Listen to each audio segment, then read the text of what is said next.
قرآن حدیث کی 100 خوبصورت باتیں۔ اللہ کی یاد سے اپنے دل کو تازہ دم رکھا کیجیے، اس لیے کہ اللہ کی یاد قلوب کے لیے اطمینان کا ذریعہ ہے۔ اللہ کی ذات عالی پر مکمل بھروسہ کیجیے، اسی لیے کہ اللہ تعالیٰ توکل کرنے والوں کو محبوب رکھتا ہے۔ شرک و اسباب شرک سے بچا کیجیے، اسی لیے کہ مشرک کی مغفرت بالکل نہیں ہے۔ صبر اور نماز کے ذریعے مدد طلب کیا کیجیے، اس لیے کہ اللہ کی مدد صبر کرنے والوں کے ساتھ ہے۔ حضرت عائشہ رضی اللہ تعالیٰ عنہ فرماتی ہے کہ ہمیں نبی صلی اللہ علیہ وسلم نے اس بات کا حکم فرمایا کہ ہم لوگوں کے ساتھ ان کے مرتبے کا لحاظ کر کے برتاؤ کیا کریں۔ سچوں کی صحبت اختیار کیا کیجیے، اس لیے کہ سچوں کی صحبت آدمی کو تقویٰ کے مرتبے تک کمال تک پہنچا دیتی ہے۔ شیطان کی پیروی سے بچا کیجیے، اسی لیے کہ وہ انسان کے لیے کھلا ہوا دشمن ہے۔ حق کو باطل کے ساتھ ملا کر پیش کرنے سے بچا کیجیے، اس لیے کہ اس عمل پر اللہ کی سخت ڈانٹ ہے۔ اہل علم اور بے علم کے درمیان امتیاز قائم کیجیے، اس لیے کہ اہل علم اور بے علم کبھی بھی برابر نہیں ہو سکتے۔ نیکوکاری کا حکم دینے کے ساتھ اس پر عمل بھی کیا کیجیے، اس لیے کہ لوگوں کو حکم دے کر خود اس پر عمل سے غافل رہنا یہودیوں کی صفت ہے۔ صبح و شام صدقے و خیرات کا اہتمام کیجیے، اس لیے کہ یہ اہل ایمان کی اہم صفت ہے۔ اللہ رب العزت کی تمام نعمتوں کی شکر گزاری میں رہا کیجیے، اس لیے کہ نعمتوں پر شکر گزاری اضافے کا سبب ہے۔ اسراف فضول خرچی سے بچنے کی مکمل کوشش کیجیے، اس لیے کہ اسراف کرنے والوں کو اللہ پسند نہیں کرتا۔ فتنہ سازی سے بچنے کی مکمل کوشش کیجیے، وہ اس لیے کہ فتنہ کا گناہ قتل سے بھی بڑھ کر ہے۔ اپنی پسندیدہ چیز کو اللہ کی رضا کے لیے دیا کیجیے، اس لیے کہ پسندیدہ چیز کو دے کر ہی کامل نیکی پر اثر پا سکتے ہوں۔ رشوت لینے اور دینے کے گناہ سے بچا کیجیے، اسی لیے کہ رشوت لینے والا اور دینے والا دونوں جہنمی ہیں۔ حضرت نبی صلی اللہ علیہ وسلم پر باکثرت درود پڑھنے کا اہتمام کیجیے، اس لیے کہ آپ صلی اللہ علیہ وسلم پر ایک دفعہ درود پڑھنے سے اللہ کی 10 رحمتیں اترتی ہیں۔ بدگمانی کے گناہ سے بچا کیجیے، اس لیے کہ بدگمانی سب سے بڑا جھوٹ ہے۔ ہمیشہ سچ بولنے کا اہتمام کیجیے، اس لیے کہ جھوٹ بولنا منافق کی علامت ہے۔ اپنے خالق سے حسن ظن رکھا کیجیے، اس لیے کہ اللہ کے فیصلے بندے کے گمان کے مطابق ہوتے ہیں۔ اللہ تعالیٰ سے مانگنے کی صفت کو نہ بھولا کیجیے، اس لیے کہ اللہ سے مانگنا ہی تمام عبادتوں کا خلاصہ ہے۔ قرآن مجید سیکھنے اور سکھانے کا اہتمام کیجیے، اس لیے کہ سب سے بہتر شخص وہ ہے جو قرآن مجید سیکھے اور سکھائے۔ نماز میں صفوں کے درست رکھنے کا اہتمام کیجیے، اس لیے کہ صفوں کا درست نہ ہونا آپ سے اختلاف کی نشانی ہے۔ نیک کام کریں یا اس کی طرف رہنمائی کی کوشش کیجیے، اس لیے کہ نیک کام کی رہبری بھی اس کو انجام دینے کی طرح ہے۔ دھوکہ دھڑی سے اپنے آپ کو بچایا کیجیے، اس لیے کہ جو دھوکہ دے وہ ہم مسلمانوں میں سے نہیں ہے۔ امانت میں خیانت کرنے سے بچا کیجیے، اس لیے کہ امانت میں خیانت کرنا یہ مومن کی علامت نہیں ہے۔ علم دین کو رضا الہی کے لیے خالص کیا کیجیے، اس لیے کہ دیگر فاسد نیت و عزت شہرت ریاکاری سے حاصل کرنا جہنم میں داخل ہونے کا سبب ہے۔ وضو کو مکمل سنتوں کے اہتمام کے ساتھ کیا کیجیے، اس لیے کہ جو وضو کامل سنتوں کے ساتھ ہوگا وہ اگلے پچھلے گناہوں کے مٹانے کا ذریعہ ہوگا۔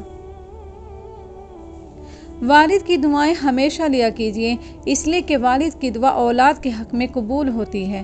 اہل ایمان پر لعن طعن کرنے سے بچا کیجیے، اس لیے کہ مومنوں پر لعنت کرنا اس کو قتل کرنے کے مانند ہے۔ خود کو سلام کرنے میں آگے رکھا کیجیے، اسی لیے کہ سلام میں پہل کرنے والا تکبر سے بری ہوگا۔ یعنی فضول بیکار چیزوں سے بچنے کی کوشش کیجیے، اسی لیے کہ مسلمان کی خوبی یہ ہے کہ وہ یعنی چیزوں سے بچتا ہے۔ دوسروں سے صرف اللہ ہی کے لیے محبت کیا کیجیے، اس لیے کہ وہ سب سے افضل کام ہے۔ دوسروں سے صرف اللہ ہی کے لیے بغض کیجیے۔ تکبر جیسے ہلاک کرنے والے مرض سے بچا کیجیے، اس لیے کہ جس شخص کے دل میں ذرہ برابر تکبر ہوگا وہ جنت میں نہ جائے گا۔ لا الہ الا اللہ کے ورد کا اہتمام کیجیے، اس لیے کہ لا الہ الا اللہ ایمان کی اعلیٰ شاخ ہے۔ راستوں سے تکلیف دہ چیزوں کو ہٹایا کیجیے، اس لیے کہ یہ حصول ایمان کا آسان ذریعہ ہے۔ دامن حیا کو داغدار ہونے سے بچایا کیجیے، اس لیے کہ حیا ایمان کا اہم شعبہ ہے۔ دوسروں کے لیے نفع بننے کی کوشش کیجیے، اس لیے کہ بہترین شخص وہ ہیں جو دوسروں کو نفع پہنچائے۔ ظالم بننے یا مظلوم ہونے سے بچنے کی دعا کیجیے، اسی لیے کہ حضور صلی اللہ علیہ وسلم نے ان دونوں چیزوں سے پناہ مانگی ہے۔ گمراہ ہونا یا گمراہ کن سے بچنے کی دعا کیجیے، اس لیے کہ حضور صلی اللہ علیہ وسلم نے ان دونوں باتوں سے پناہ مانگی ہے۔ مخلوق کی اطاعت میں خالق کی نافرمانی سے بچا کیجیے، اس لیے کہ مخلوق کی اطاعت میں خالق کی نافرمانی جائز نہیں۔ گناہوں سے توبہ و استغفار کا اہتمام کیجیے، اس لیے کہ اللہ توبہ کرنے والوں کو پسند کرتا ہے۔ نرم مزاجی کو اپنا شیوا بنایا کیجیے، اس لیے کہ جو نرم مزاجی سے محروم رہا وہ ساری بھلائی سے محروم رہا۔ علماء دین کی تعظیم و توقیر کیا کیجیے، اس لیے کہ جو علماء کی قدر نہ کرے وہ امت مسلمہ میں سے نہیں۔ چھوٹوں کے ساتھ شفقت کا معاملہ کیجیے، اس لیے کہ جو چھوٹوں پر شفقت نہ کرے وہ امت مسلمہ میں سے نہیں۔ بڑوں کی بھرپور تعظیم کیا کیجیے، اس لیے کہ جو بڑوں کی تعظیم نہ کرے وہ امت مسلمہ میں سے نہیں۔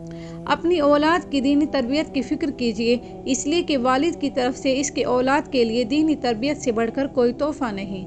اپنی مسلمان بھائی سے 3 دن سے زیادہ قطع تعلق نہ کیجیے، اس لیے کہ 3 دن سے زیادہ قطع تعلق کرنے والا جہنمی ہے۔ اپنے آپ کو پاک دامن رکھا کیجیے، اس لیے کہ مردوں کی پاک دامنی خود ان کی عورتوں کی پاک دامنی کا ذریعہ ہے۔ چاہے دینی کام ہو یا دنیاوی، اس سے پہلے نماز کا اہتمام کیجیے، اس لیے کہ حضور صلی اللہ علیہ وسلم کسی بھی امر کے پیش آنے پر سب سے اول نماز پڑھتے تھے۔ فرض نمازیں باجماعت ادا کیجیے، اس لیے کہ باجماعت نماز انفرادی نماز سے 27 درجے فضیلت رکھتی ہے۔ تجارت ویاپار سچائی اور امانت داری کے ساتھ کیجیے، اس لیے کہ یہ سچائی و امانت داری کے ساتھ تجارت کرنے والا صدیقین اور شہداء کے ساتھ ہوگا۔ سلام کے بعد مسافہ کی کوشش کیجیے، اس لیے کہ مسافہ سلام کی تکمیل کا ذریعہ ہے۔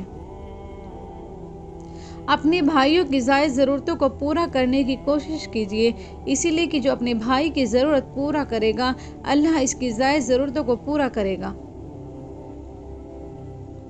مہمان کی بھرپور تعظیم کیا کیجیے، اس لیے کہ یہ مومین کی شان ہے۔ لوٹ مار ڈاکہ جانے سے بچا کیجیے، اس لیے کہ جو لوٹ مار کرے وہ ہم میں سے نہیں۔ بہم مسافہ کا اہتمام کیجیے، اس لیے کہ مسافہ سے کناہ ختم ہو جاتا ہے۔ آپس میں ہدیہ تحفے دینے کا معمول رکھا کیجیے، اس لیے کہ ہدیہ آپس میں محبت بڑھانے کے ساتھ دشمنی کو دور کرتا ہے۔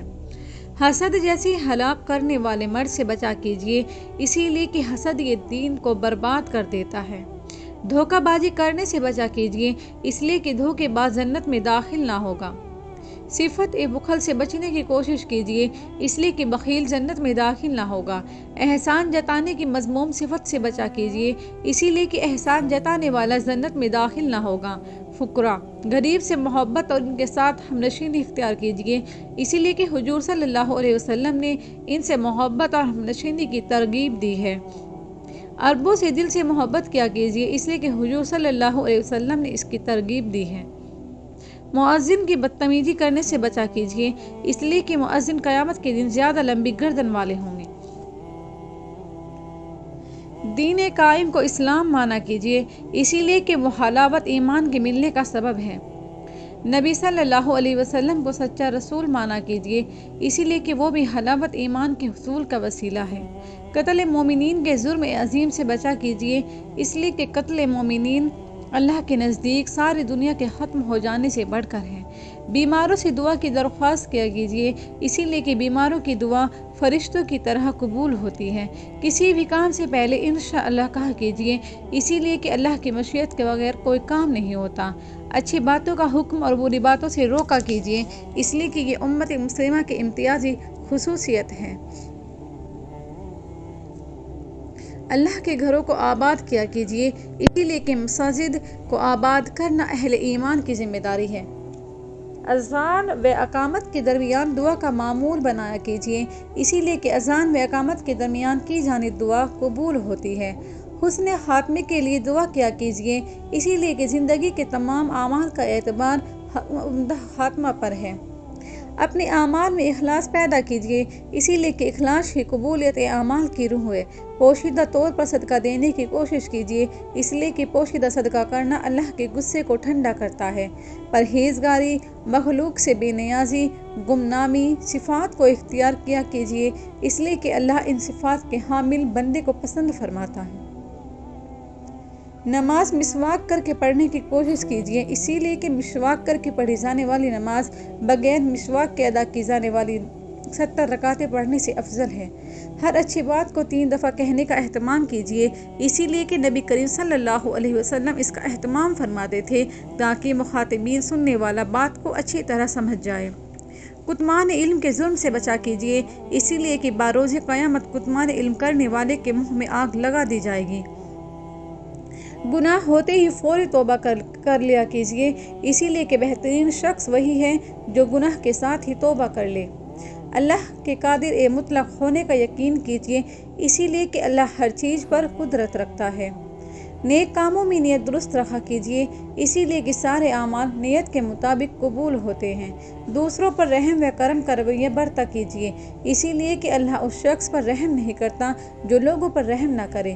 چغلخوری سے خود کو بچایا کیجیے، اس لیے کہ چغلخور جنت میں داخل نہ ہوگا۔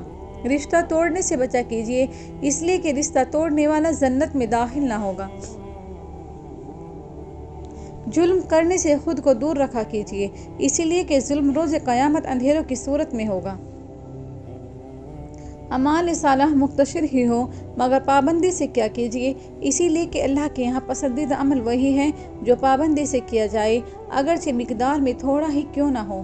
اپنی اخلاق کو عمدہ رکھا کیجیے، اسی لیے کہ مومن اچھے اخلاق کی وجہ سے روزہ رکھنے والے اور رات بھر عبادت گزار کے مقام کو پا لیتا ہے۔ ہر سنی ہوئی بات کا ذکر کرنے سے بچا کیجیے، اسی لیے کہ آدمی کے جھوٹا ہونے کے لیے یہی کافی ہے کہ وہ ہر سنی ہوئی بات کو نقل کر دے۔ پڑوسیوں کو تکلیف دینے سے بچا کیجیے، اس لیے کہ پڑوسیوں کو تکلیف دینے والا جنت میں داخل نہ ہوگا۔ پاک و صاف رہنے کا اہتمام کیجیے، اس لیے کہ پاک رہنا آدھا ایمان ہے۔ رسم و بدعات سے اپنی عملی زندگی کو بچایا کیجیے، اس لیے کہ ہر بدعت گمراہی ہے۔ اپنے غصے پر قابو رکھا کیجیے، اس لیے کہ پہلوان وہ ہے جو غصے کے وقت نفس پر قابو پا لے۔ اپنے خواہشات کو شریعت کے تابع بنایا کیجیے، اسی لیے کہ کامل ایمان کے لیے یہ عمل ضروری ہے۔ گناہ غیبت سے بچنے کا بھرپور اہتمام کیا کیجیے، اسی لیے کہ غیبت کا گناہ بدکاری سے بھی بڑھ کر ہے۔ زبان اور شرمگاہ کی معصیت کے دلجل سے بچایا کیجیے، اس لیے کہ ان دونوں کی حفاظت پر جنت کی بشارت ہے۔ اللہ کے 99 نام یاد کرنے کا اہتمام کیا کیجیے، اس لیے کہ جو ان کو اچھی طرح یاد کر لے وہ جنت میں داخل ہوگا۔ رسول اللہ صلی اللہ علیہ وسلم نے فرمایا، اپنی زندگی میں 1 درہم خیرات کرنا اس سے اچھا ہے کہ مرنے کے بعد 100 درہم خیرات کی جائے۔